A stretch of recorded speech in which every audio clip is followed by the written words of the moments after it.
Okay, imagine you're a pilot. You're taking off from Los Angeles and your destination is New York City. Right after you lift off, you just nudge the plane's nose maybe 1 inch to the left.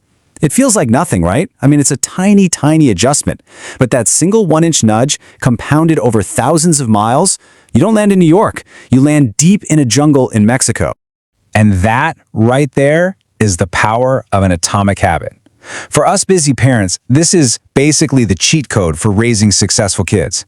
It's not about these huge, overwhelming changes. It's about finding that 1-inch nudge, that tiny habit that completely transforms their destination in life. And in this breakdown, we're going to show you exactly how to find it. So the biggest lesson from James Clear's work is that we almost always start in the wrong place. We focus on results, like get an A or clean your room. But the real breakthroughs, they happen when we focus on identity instead. A great way to think about it is like helping your child choose their character, their avatar in the game of life.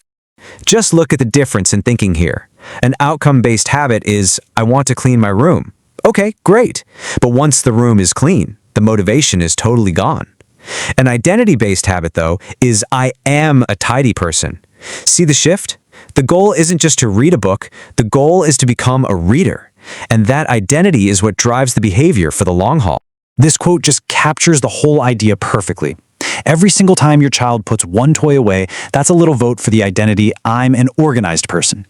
Every time they read just one page, that's another vote for I am a reader. Now, one single vote won't change the election, of course, but over time, all that evidence builds up. And eventually, they stop just acting like a reader, they truly become one. So the big question is, how do we start casting those votes for this new avatar identity? Well, it all comes down to a really simple, actionable playbook. These are the 4 laws of behavior change, and they're designed to work with our brain's natural wiring, not against it. Every single habit we have, good or bad, follows this exact 4-step loop in our brain. There's a cue, then a craving, then a response, and finally a reward. The 4 laws we're about to dive into are basically the cheat codes for each stage of that loop, making good habits feel almost automatic. First up, law number 1, make the cue obvious. Our environment is like this invisible hand that shapes our behavior. I mean, think about it. If the cookies are sitting right there on the counter and the apples are hidden in a drawer in the fridge, what is your kid going to grab? The solution is just to redesign the environment. Put that fruit bowl out in the open, leave a book on their pillow. Make the cues for good habits literally impossible to miss. All right, law number 2, make it attractive. A really cool way to do this is with something called habit stacking, where you link a new habit to one that's already part of their routine. The secret sauce, though, is to make it irresistible by pairing something they need to do with something they want to do. For instance, after you put your shoes away, then you get to pick the music for the car ride. You're making the habit itself the gateway to something. Okay, on to the 3rd law. And honestly, this one might be the biggest game changer for getting started. Make it easy. We fail so often because we make our new habits way too big. The fix is the 2-minute rule. Any new habit has to be scaled down so it takes less than 2 minutes to do. The goal here isn't to achieve mastery on day 1. The goal is to master the art of showing up. And here you can see exactly how it works. The huge goal of clean the entire room just becomes pick up 5 things. The goal, read 30 books a year, becomes read 1 page. You see, you can't improve a habit that doesn't even exist yet. This little gateway habit makes it so easy to start, it's almost harder to say no. And finally, the 4th law, make it satisfying. Our brains are hardwired for immediate reward. The problem is good habits often have delayed rewards, so we need to create an immediate one. A simple sticker calendar is absolutely perfect for this. Each day they do their 2-minute habit, they get to put a sticker on the calendar. That tiny action gives them a little hit of satisfaction, and more importantly, it creates a win streak. And let me tell you, nobody, not kids, not adults, likes to break a streak. But what happens when you're doing all this work and you still don't see any results? This is the exact moment most people give up.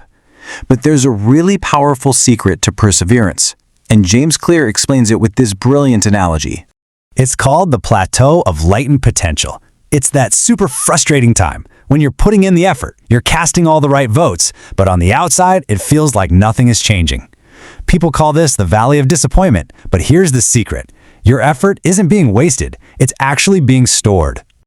Just imagine an ice cube sitting in a room that's 25 degrees. You slowly start raising the temperature, 28 degrees, 30, even 31 degrees. You're pumping all this heat, all this energy into the room. But when you look at the ice cube, what do you see? Absolutely nothing. It is still just a solid block of ice. But then you add just one more degree. The temperature hits 32 degrees Fahrenheit, and boom, suddenly this massive change happens. The ice starts to melt. See, the breakthrough wasn't because of that one final degree. It was the result of all the stored energy that came before it. Your child's habits work the exact same way. So, let's put all of this into action. I mean, right now. You can start building this whole system for your family today with one simple 2-minute mission. Here it is. Your mission for today is not to clean the house. Instead, I want you to grab your child, set a timer for just 2 minutes, and turn it into a game. Race to see who can pick up 5 things the fastest. As soon as that timer goes off, you stop. The goal isn't a clean house. The goal is to prove to your brains that starting is easy. You're mastering the art of showing up. And this brings us right back to where we started. That tiny little action, that 2-minute mission could be your family's 1-inch nudge. That tiny change that when you do it over and over, completely alters your child's entire life trajectory. The only question left is, what's yours going to be? If you really want the full blueprint to help your family master all these tiny wins, the book is an absolute game changer. Seriously, we've put the link to Atomic Habits right in the description below. Go check it out.